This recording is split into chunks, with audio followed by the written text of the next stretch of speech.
The Profile.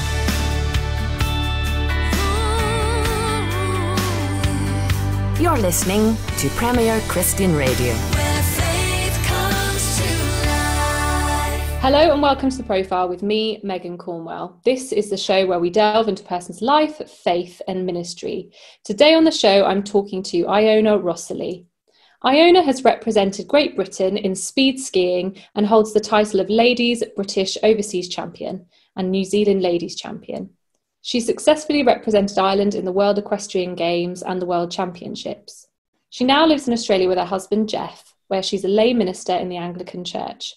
Her new book, Racing on Empty, tells the story of her remarkable journey to faith. Iona, welcome to the show. Thank you very much. Thank you, Megan. And hello and greetings from Australia. Iona, on The Profile, we like to start by asking our guests about their upbringing. So can you just talk me through where you grew up, what life was like, and whether you were born into a Christian family? Okay, I'm the eldest of four girls. My poor father was desperate for a boy, and he never had a son, but he kept trying. My parents were Catholic, so we were brought up into a fairly strict Catholic upbringing. It was difficult. My father was very military in his style for bringing children up, so I was very scared of him, so I was very timid and very shy, and I ended up having a stutter. And bless him, he passed away a year and a half ago, but he always apologizes for how he brought us up. But in a way, it was a disciplined life when we were young. We weren't allowed to speak until we were spoken to. Manners were critical at the dinner table. It was a very, it was a different life, one that, my three younger sisters, we just towed the line. We just thought that's the way it should be. My mum's very compassionate and loving, and we were a family, just a normal family that loved our pets and whatever, and it just went on and on and on. And then I got sent to boarding school when I was 11, so it was my first time away from my sisters and my parents. Unfortunately, my parents were just about to get divorced just as I was leaving to go to convent school. And I suppose, but when I got to the school, it was fairly traumatic, because when you've got 300 girls, it can be it's a bit like walking into a lion's den when you're very shy. And I was really shy. So the first 6 months were very difficult. I just felt like being abandoned. And you only went home probably every 8 weeks. You went home for a week. And then the home life was difficult then because of what was happening with my parents. What did happen is that I realized very quickly that I was good at sports.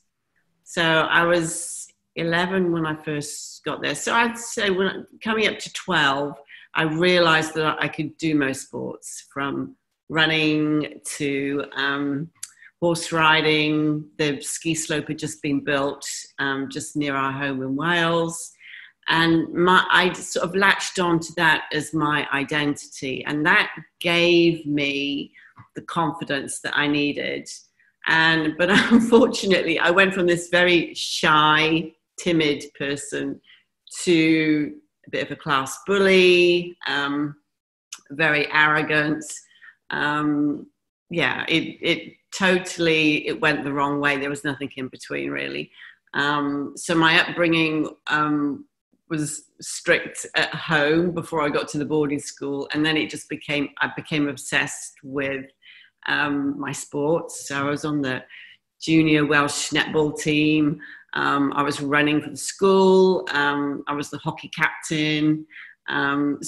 Sports was starting to form me into the person that I am now, but obviously without God. The problem was with the Catholic school.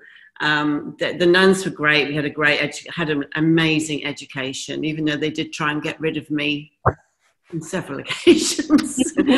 My father, I think money speaks louder than words, and he always said, okay, I'll take care of the sisters, and they were like, oh, no, see pound signs going out the window. I struggled in my academic work. I got removed from maths, I got removed from French.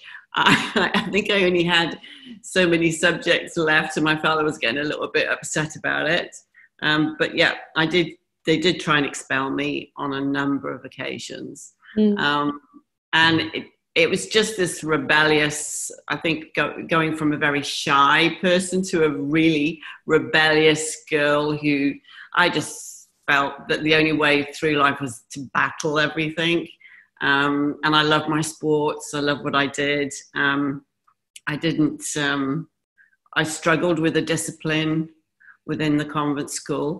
But the main thing there was I didn't understand all the rituals and the traditions. We had to go to mass every morning. And for me, if God did exist, I didn't really believe he did. He lived on a far distant planet, and he wasn't a God of love. He was a God of, he just judged. And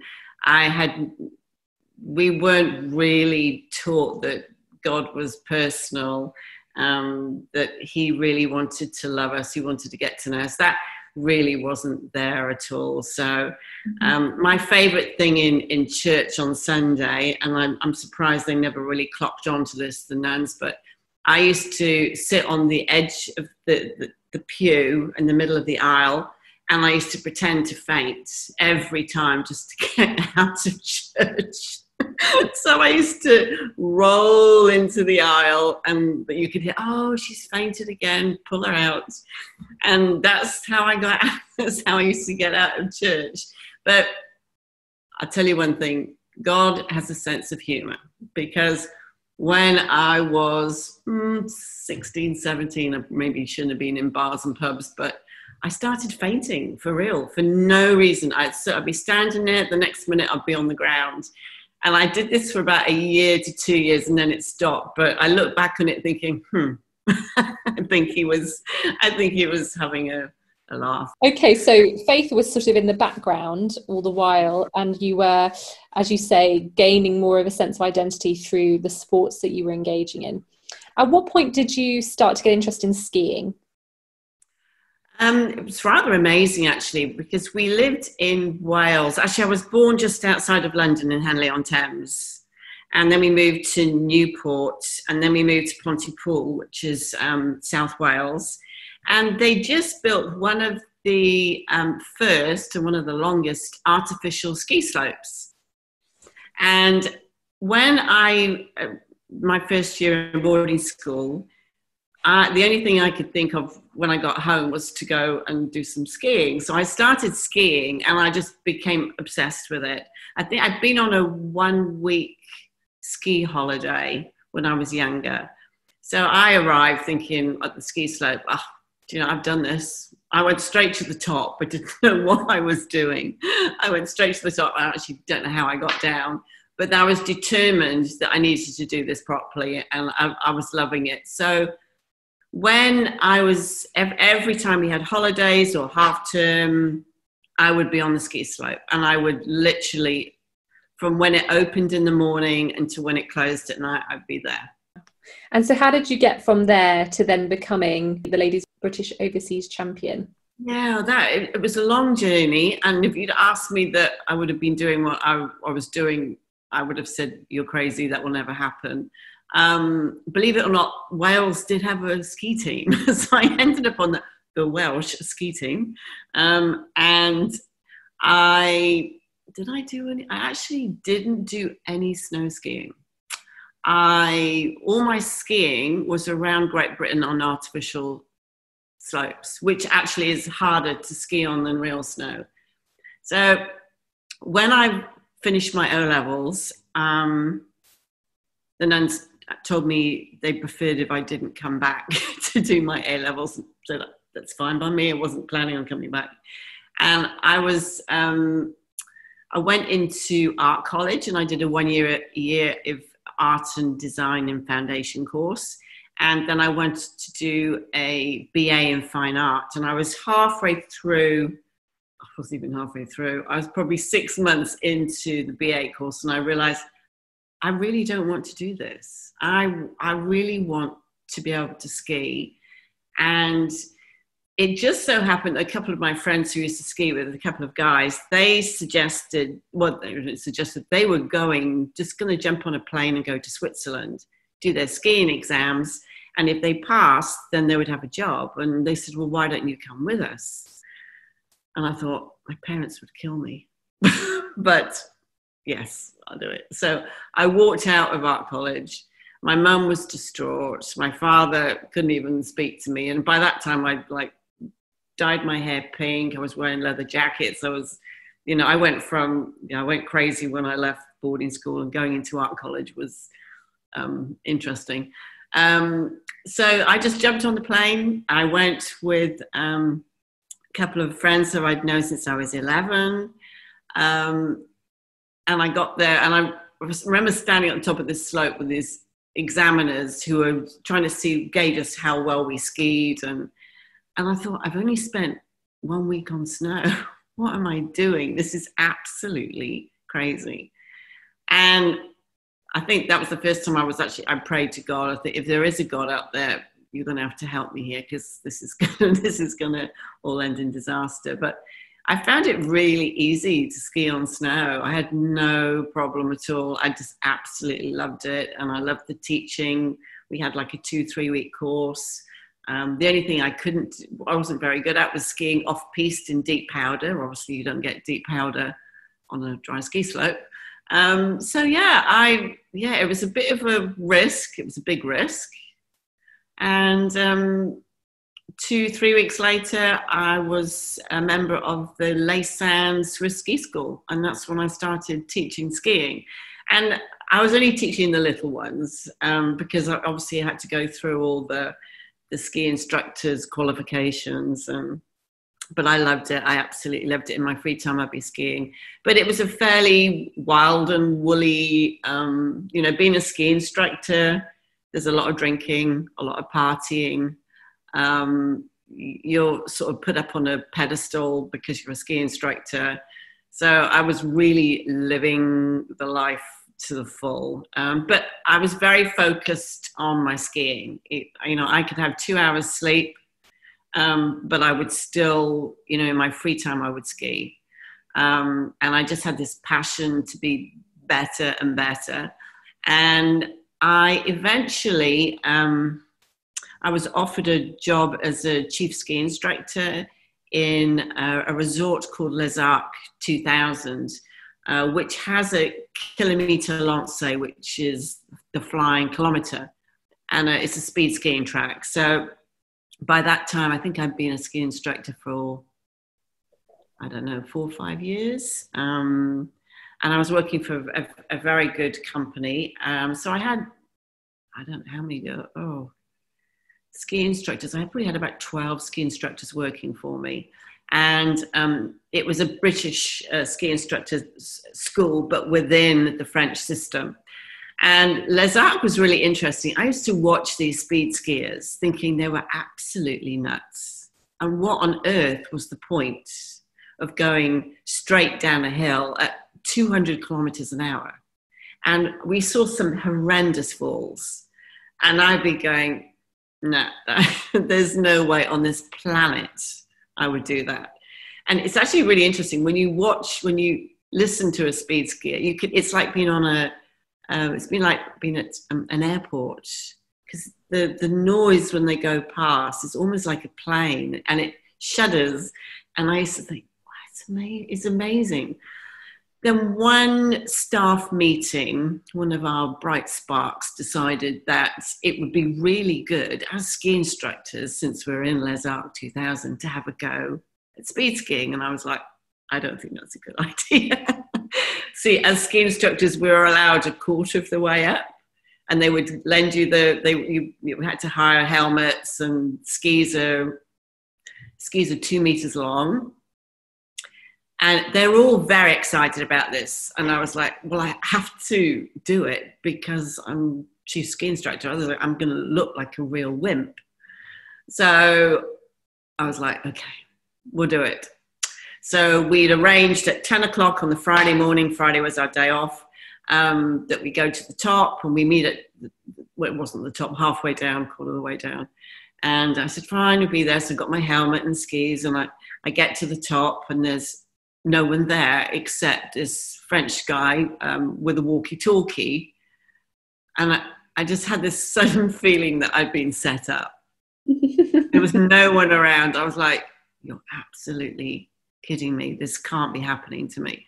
So my best French, I said to the guy, was there any other way down besides going down the track? And he's like, well, you can walk down, take your skis off and walk down the side. And I thought, everyone will see me. Everyone will see that I've whipped out. And I knew my lovely friends were all at the bottom and they looked like ants, you know, and I was like, this is not even funny. So the guy was proceeding to tell me the best way, position on the skis to get a really good time, a really good speed. And I was thinking, I just want to know how to get to the bottom without falling over. And he was demonstrating this egg position. You go down really low and then you'll get a really good speed. And I said, well, what happens? Oh, as he said egg, I just saw like scrambled egg. I was like, and I started laughing. And I said, what happens if I fall? And he said, oh, no. It's probably best you don't. And I was like, fine. So my legs were jelly, my heart, I can't really, I think you sort of shut down. And, you know, I'm a real risk taker, but I'd seen some horrendous accidents on this track. And I was like, nope. And I did pray to God, even though I don't know who God was at the time. So anyway, you jump your skis around and it's a bit like jumping out of a block of flats. You know, before you know it, you're just going as far. It was the fastest I've ever been on a pair of skis. I think my first run was about 89 miles per hour. So, which is fast for me. And I was like, wow, I got to the bottom. And on the way down, I remember on the way down thinking, this is never going to end. But it was a strange sensation. I was loving it, but I was scared. I was loving it, but I was scared. And when I got to the bottom, there's a lip. And as you hit the lip, you slow down because you start to go up the hill. And all my friends, I don't know if you call them friends, the ski instructors were all standing there and they were laughing. And I actually couldn't breathe. I don't think I breathed on the way down. So I was trying to get my breath because I knew I wouldn't be able to talk. And I just waited and I took my helmet off. And I was just like, wow. And they all looked at me like, you know, I said, okay, who's next? And they were like, no, I'm not doing it. And I said, I think I'm going to go and do that again. And they all looked like, okay, that plan really failed. It really backfired. So it started as a prank, you know, and I would generally really do most sports and risky sports. But this, because I'd seen accidents and I'm just, no, that's not for me. But it just takes you on another level. I don't know. It was just so amazing. And I remember that night, my first night, just lying in bed, looking up and thinking, I think I found something that I'm really going to love. And I had a really strong feeling I could do really well in this. Again, it's this identity thing about winning and, you know, which has always been with me since the age of 11, I think. So that's how I got started into it. And it became a bit of a whirlwind. Everything moved very, very quickly because I wasn't in speed skiing for very long. It was over a couple of years. But I really put everything into it. You know, you're doing a couple of hours of weight training, you're running. It's a mental sport. So if you have one negative thought on the way down, you would probably more than likely, muscle would tense up. And as you tense up, bang, you'll be on the ground. So it's I liked it because you had to be mentally really strong. So it's 50% the mental side, and then 50% on the physical side. And, you know, you are your thoughts, you know, it helped me and moved me into a whole different area about how powerful our thoughts were. So yeah, it was fairly full on, and it wasn't long before, it wasn't very long. I think it was 6 months into my training and racing that I ended up getting sponsored by Smirnoff vodka and Alfa Romeo cars. I didn't like vodka, so I didn't drink Smirnoff, and I didn't drink and drive. But it was just amazing. I was just like, wow. And then you got this publicity. It just blew up. I think overnight it was like suddenly I became, you know, the British up and coming could be the fastest lady in the world. And I'm thinking, where on earth did all this come from? You know, it just bang, you know, 1 minute you're just plodding along and the next minute you're on the, you know, television, you're in the newspapers. And I think that sort of propels you even more to, it puts so much pressure on you. It puts huge amount of pressure on you. And, you know, being competitive anyway, plus the pressure on top, you just want, you know, to make sure that you do what you say you're going to do. So, yeah, the British, my first major race I won for the British overseas ladies. Then I went to New Zealand. I won over there.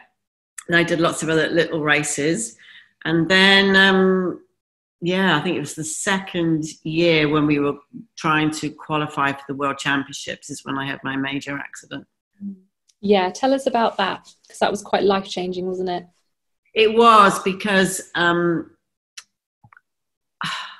if you'd asked me what was the worst thing that could ever happen to me, it would have been what happened. My whole life revolved around sports, not just the speed skiing. I was also teaching windsurfing and water skiing. I was competing in windsurfing and skiing, triathlon type competitions. My whole life had, you know, summer and winter was sports and competing to a fairly high level. So when this accident happened, it was just unbelievable, because it was just a string of things. I remember waking up in the morning and I'd lost my voice, and I thought it was strange. I've never lost my voice before, even though I know I talk a lot. But and then my technician, who looks after my ski bindings, he got flu and he couldn't come and adjust my bindings. And I was probably a bit flippant about this, and I thought, oh, they'll be fine. They don't need to be tested. And that's what holds your boot onto the ski. So probably the most important part, especially when you're traveling at 160 kilometers an hour. So I think it was doing well. It was my second run, and we were way, way up high.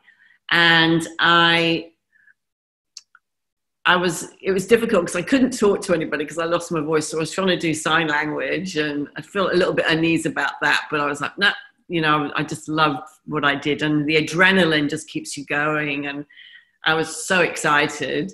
But I think it's that difference. It's the excitement, but also scary part. It's, you know, I love taking that risk and coming out on the other side.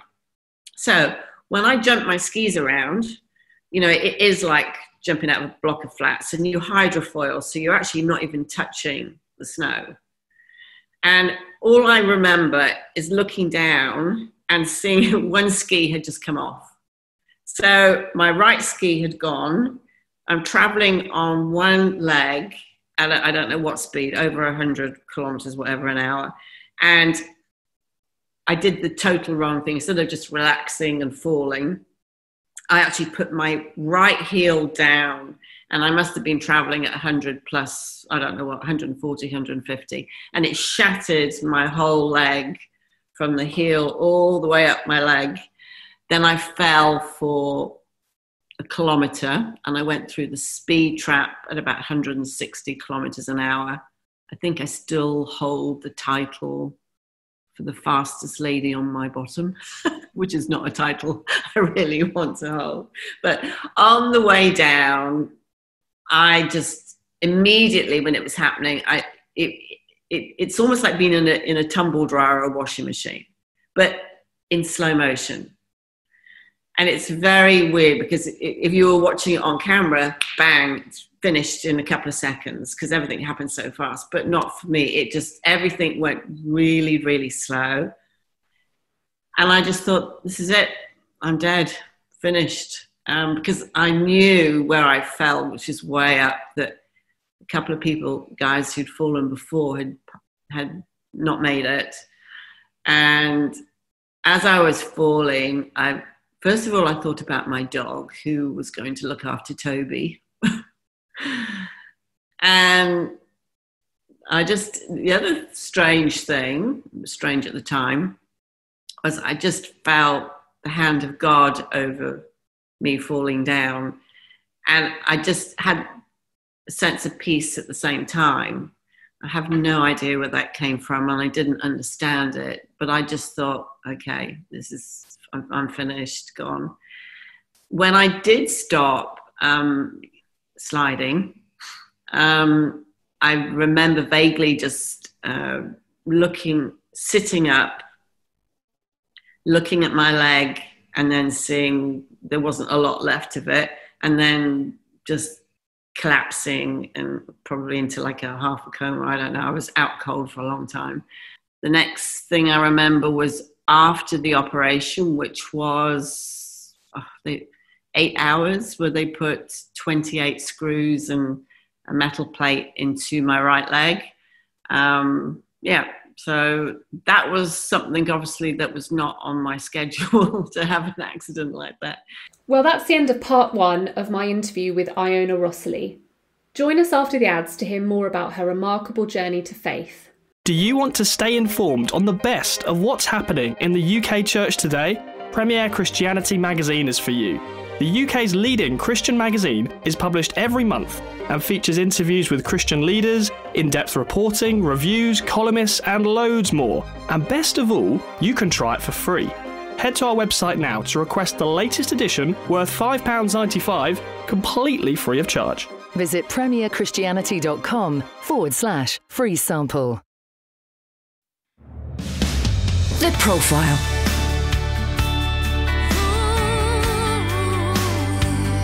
You're listening to Premier Christian Radio.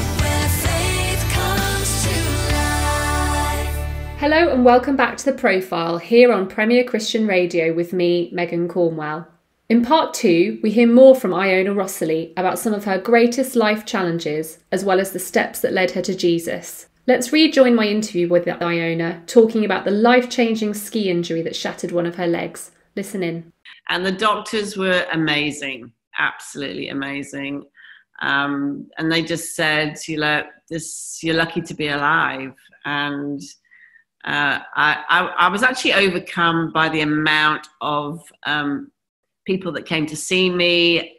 Being a professional athlete, you sometimes tend just to focus on yourself, and I didn't realize I had so many friends, so that really shocked me that people really cared. And yes, if you had asked me what was the worst thing in the world that could happen, it was this.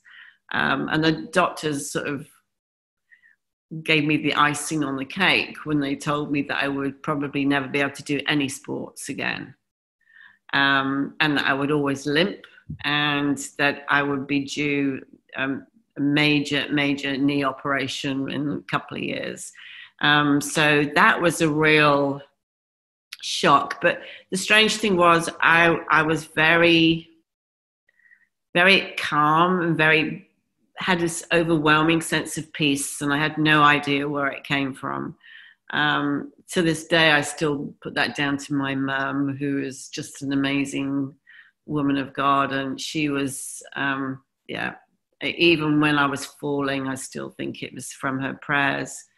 But yeah, it was a long road to recovery. And it was while I was recovering in Cyprus my father lived in Cyprus, I met a physiotherapist who said, why don't I join them for a Bible study? And that was my first connection with Jesus as real Jesus, one that I realized was living and breathing. And wow, I was like, finally.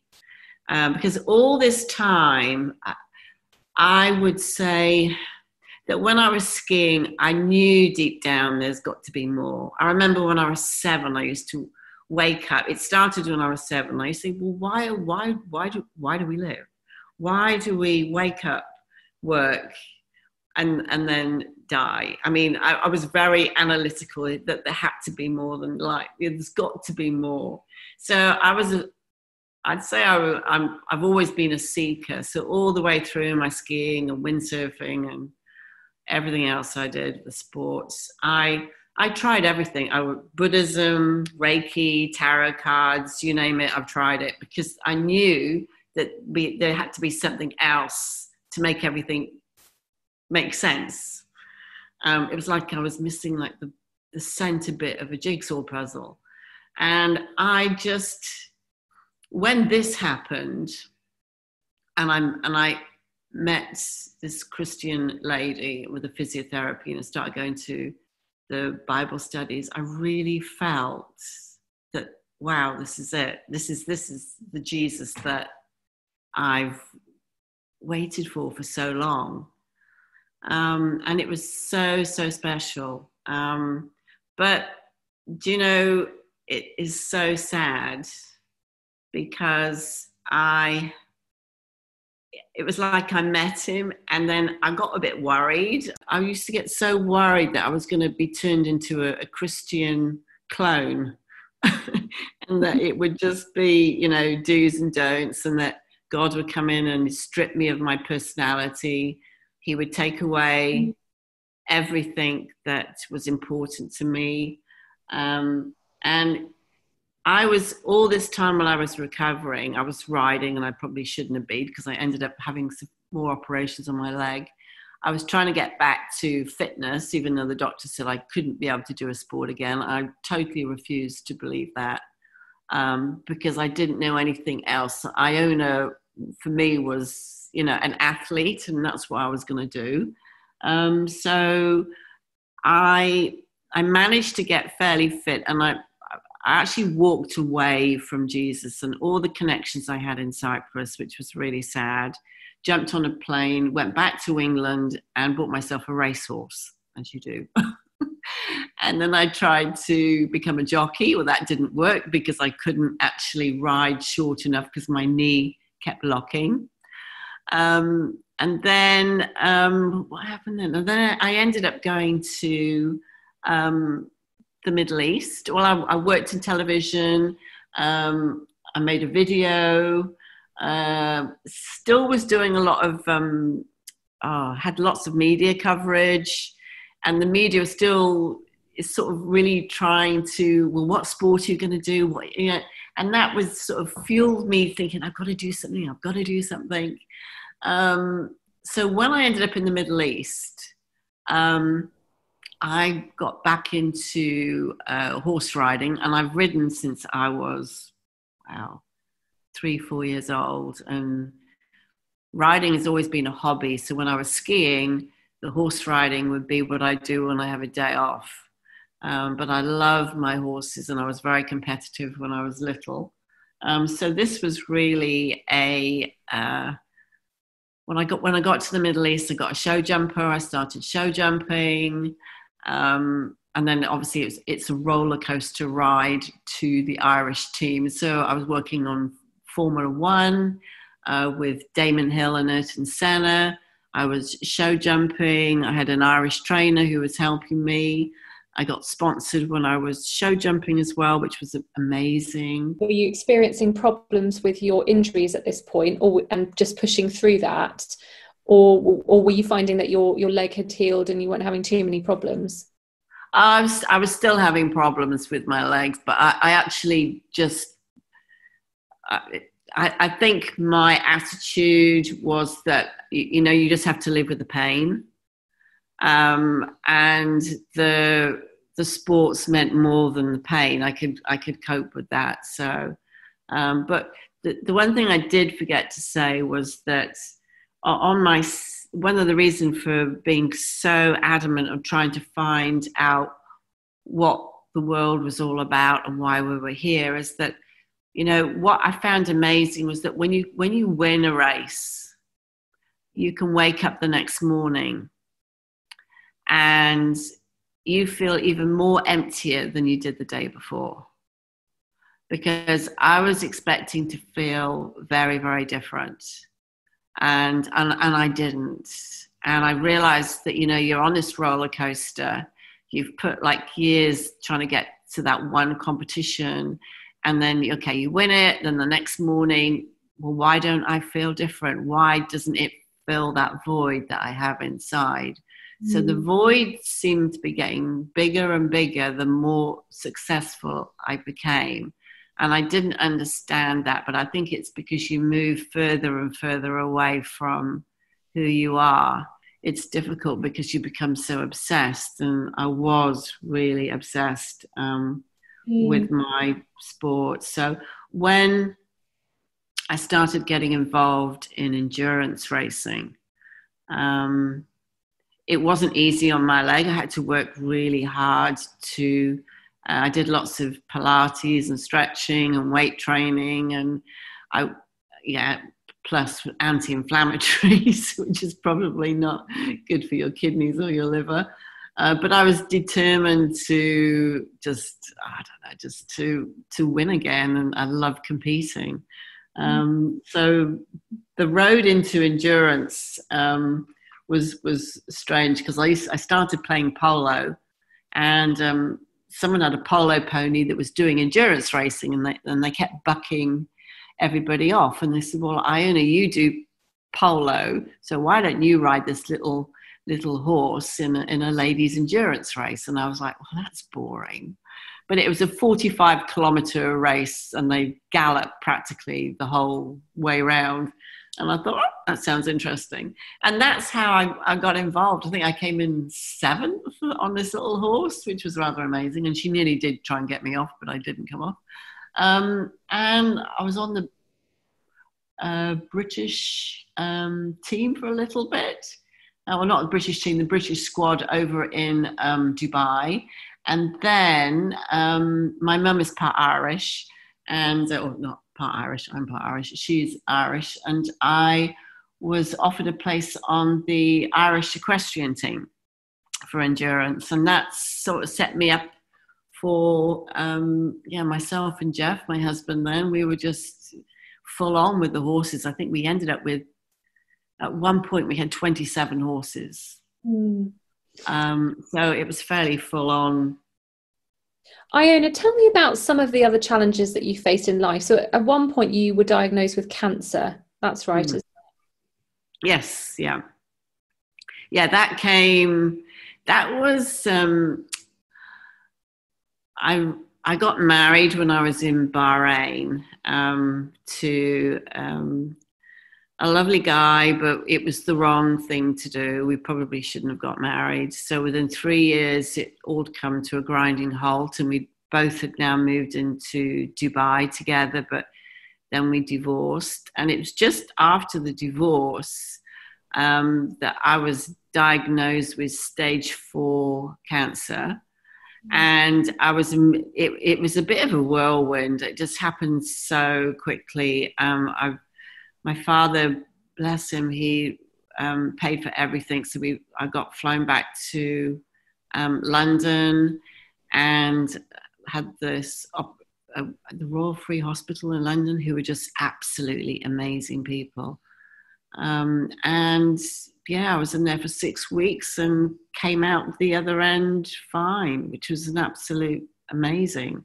But even in that time, my parents were there. They went together. They were always there to support me. I'm quite tenacious when things go pear-shaped. I don't get too I don't know, it's from my father's side. I just really believe it's going to work out.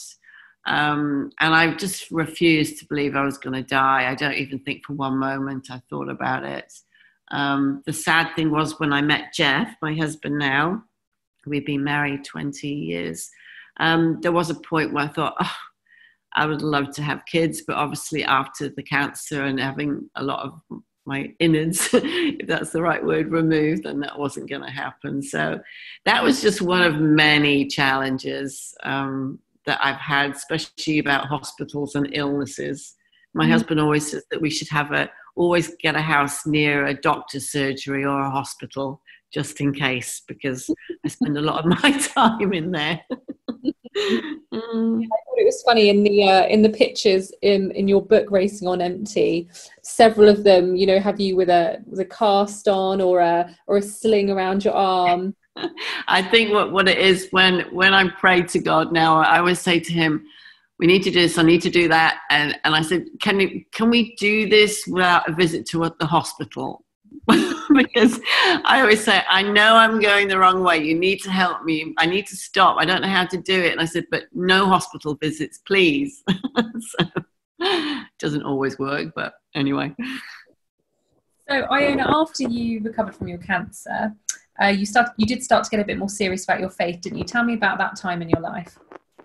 Yeah, so I started back reading the Bible when I was in Dubai, and it was interesting because it was at the same time where we were also deciding whether we leave Dubai with the horses and move to France.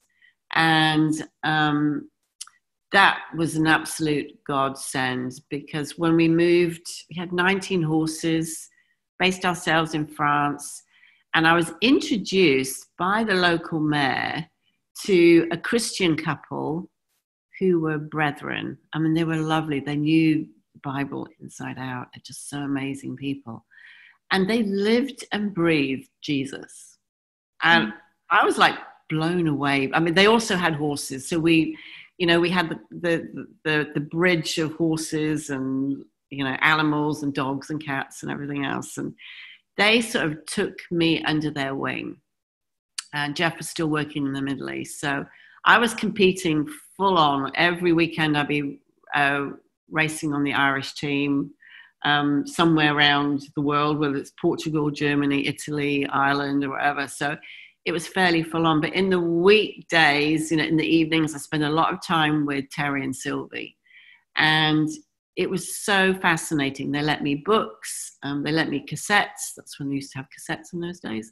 And I did the Alpha course. I did an Alpha Express course in their home. And I was if you'd asked me if I was a Christian, then I would have said yes. So for 2 years, I sort of, went down this track thinking this is great. But I kept praying to God, saying, I think there's more. I think I'm missing something and I can't quite work out what it was, but I didn't realize that I was the problem.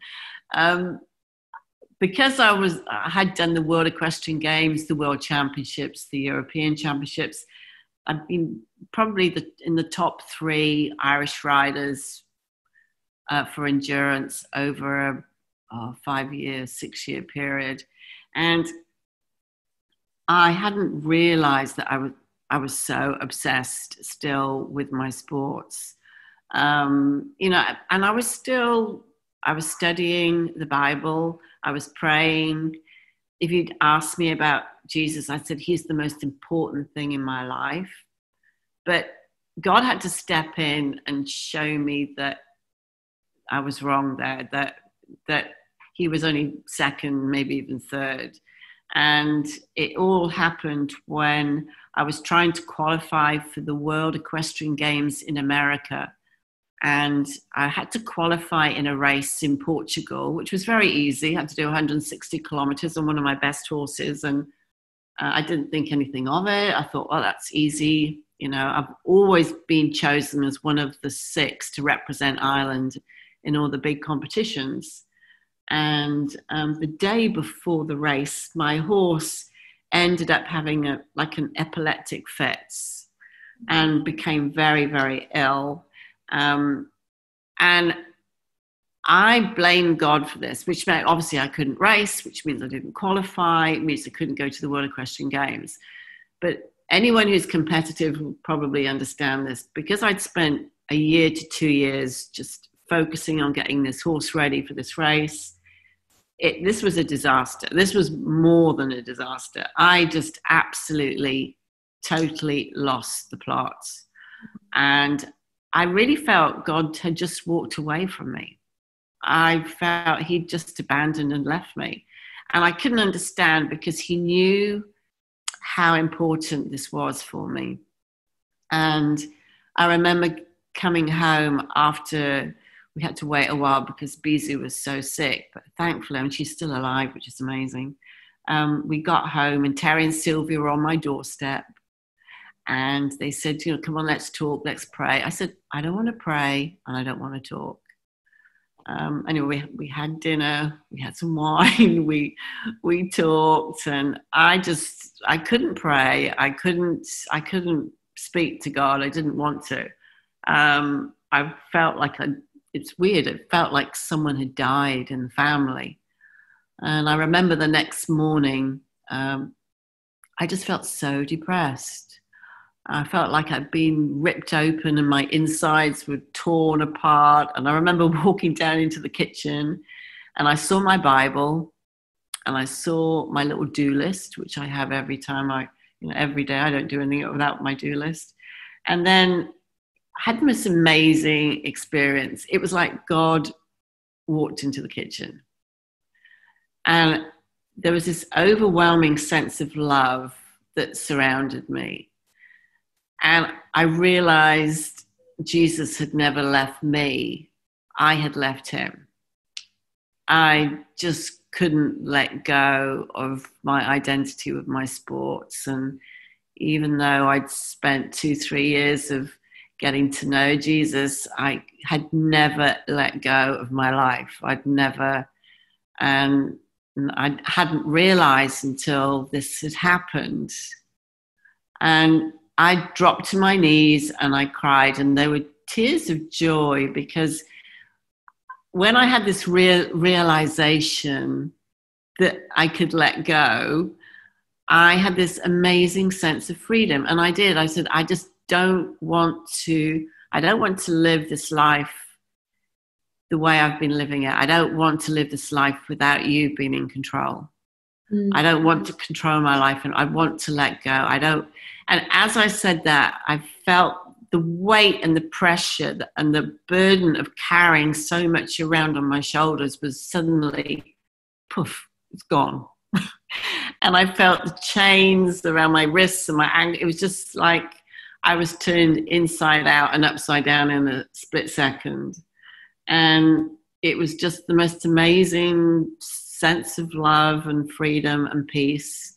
And I realized I didn't really care anymore what people thought about me, if I won, if I didn't. I thought it doesn't matter anymore.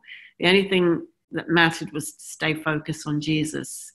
And I realized that Jesus wanted me to be competitive. That's fine, but I'd be competitive for him and put him first. And it was just the most amazing, overwhelming experience. And it changed me in a split second. Do you ever wonder how different your life would have been if you'd surrendered it to Jesus earlier? Do you have any regrets about that? Whoa. Probably not, because I think someone's story, I think my story will help a lot of people. And I think, well, if I became a Christian when I was 12, would I have done all the stuff? I don't know. I mean, I'm one of these people. I've been asked this question before once, and it really made me think: would I go back to a very early age and become a follower of Jesus? I wouldn't be who I am now. I would be a very, very different person. And I just really feel that what God has done in my life is, I think I don't know. I can't really answer that. I think I'm just so blessed that happened, that he did step in and stop me, because I think there are so many people who I thought I was a Christian. I really believed I was, and he stepped in and showed me that the importance of having a personal relationship with Jesus is okay, having a relationship, but you've also got to let go of your life for him to actually step in and to be able to. I think I was also really worried about this clone business, that you become a Christian clone, but there's no such thing really. But he gave us our personality. So when you let go, he actually adds to your personality. And I think that's the most amazing thing. I've done things I can't, from that day that I would have said, there's no way on this planet I can do that. And he says, yes, you can. He says, you can do all things through Christ who strengthens you. But to go back to your point about, would I have wanted to meet Jesus before? Yes, I would have. But I wouldn't be talking to you now. I wouldn't be able to give my testimony about, that it's okay to be bruised and broken, because God can step in and he can step into anyone's life in a split second.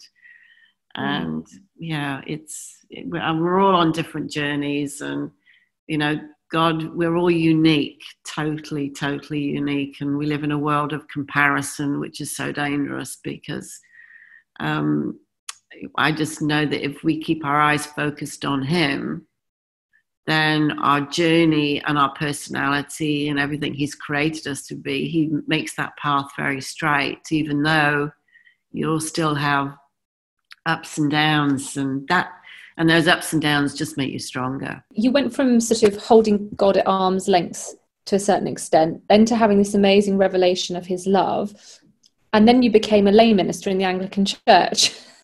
Tell me about that journey. Well, I think I'm quite a rebellious lay minister, I'm afraid.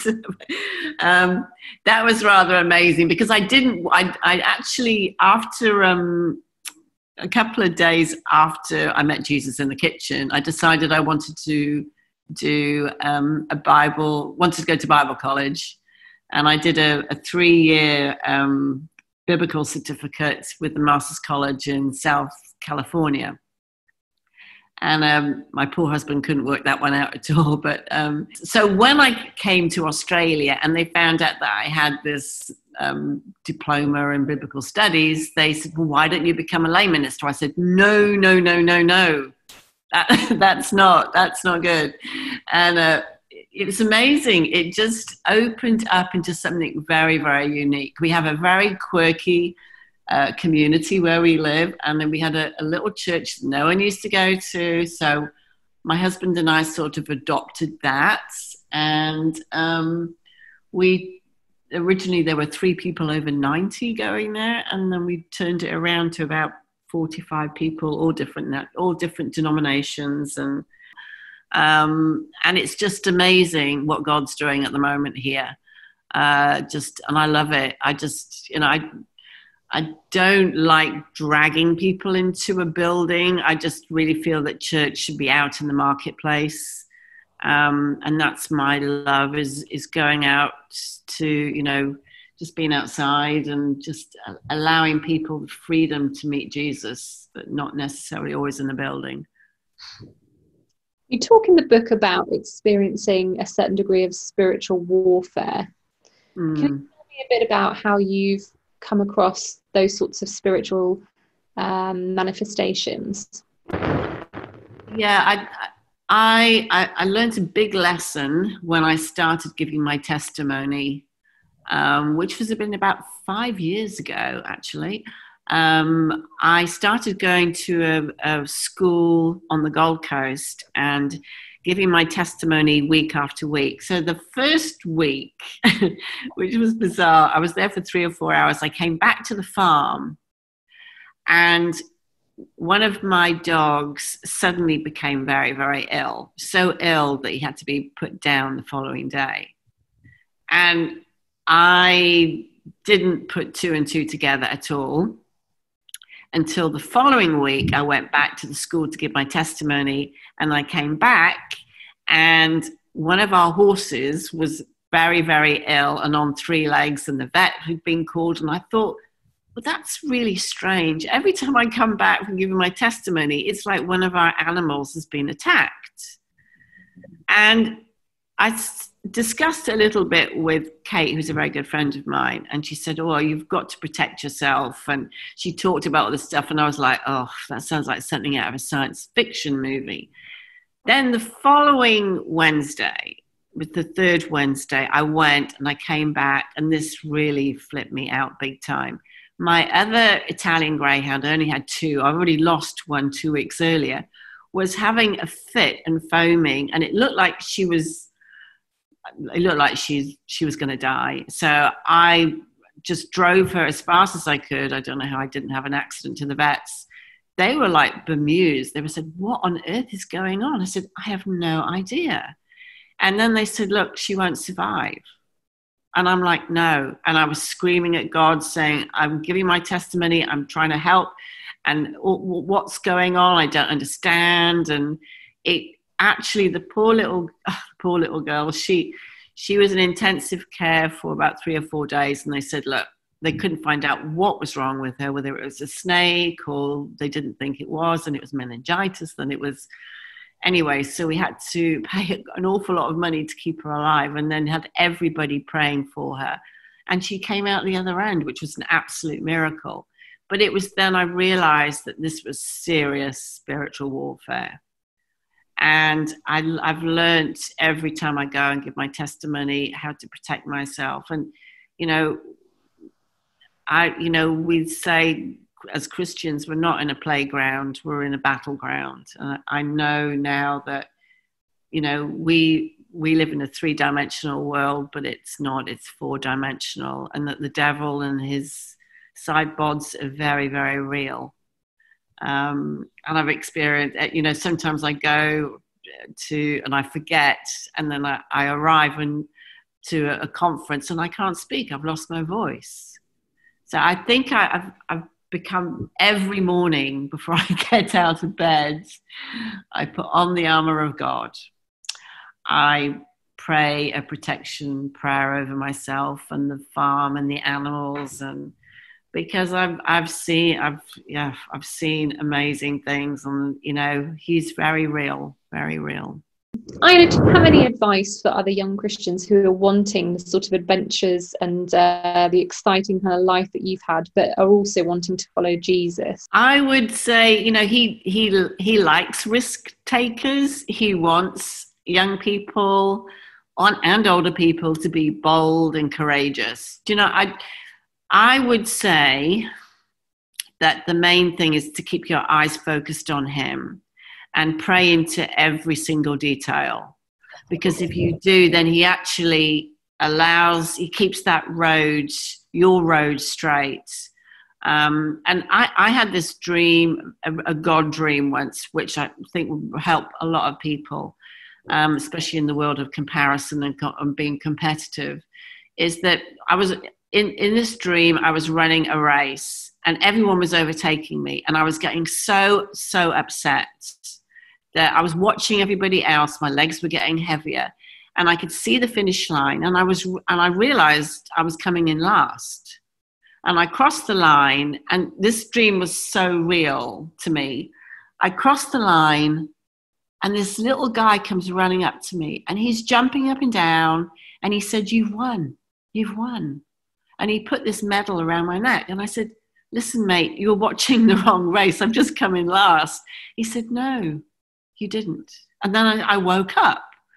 And the next morning, I'm sitting there, I'm praying to God. I said, I know that was a God dream. I don't understand it. And he said, look, we're all in a race, every single one of us. He said, focus on me and the finish line. don't worry about other people and what they do and their ministries and their projects and their competitions and their sports and their jobs. Love them, be compassionate, and just, relate to them, but keep your eyes focused on me. And he said, sometimes I'll put you in a lay-by and you'll have to watch everybody go past. But in that lay-by, I'm shaping and molding you. And when you're ready, I'll put you back on the racetrack. And then you carry on keeping your eyes focused on me. And that's what I would say to people. If you want to jump, if you want to, whatever, do whatever sport you want, just pray into it, but allow God to lead you. And above everything, just put him first and follow him. And I think it's this thing about, I have to surrender every day to him, every day, because it's so easy to get sucked back into the world values and principles. When you hand everything over to him, you know that you're protected during that day and that everybody you meet and everything that happens comes from him. So my main thing is just, let go and let God.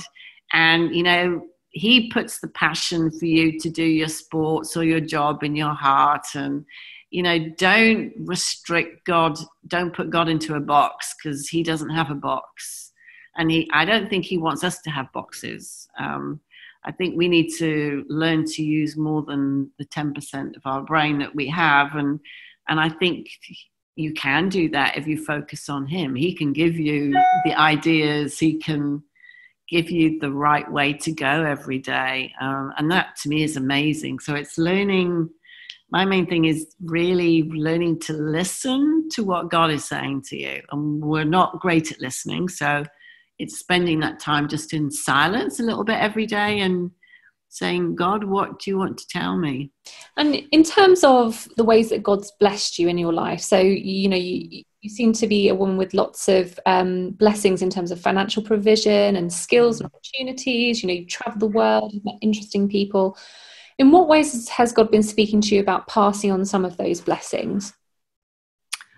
For example, when I started writing my book, Racing on Empty, halfway through the book, I realized that it's not only about, I hope that people would come to the Lord through what happened to me, but also I would want all the royalties to go to the Sozo Foundation, which is a charity in South Africa.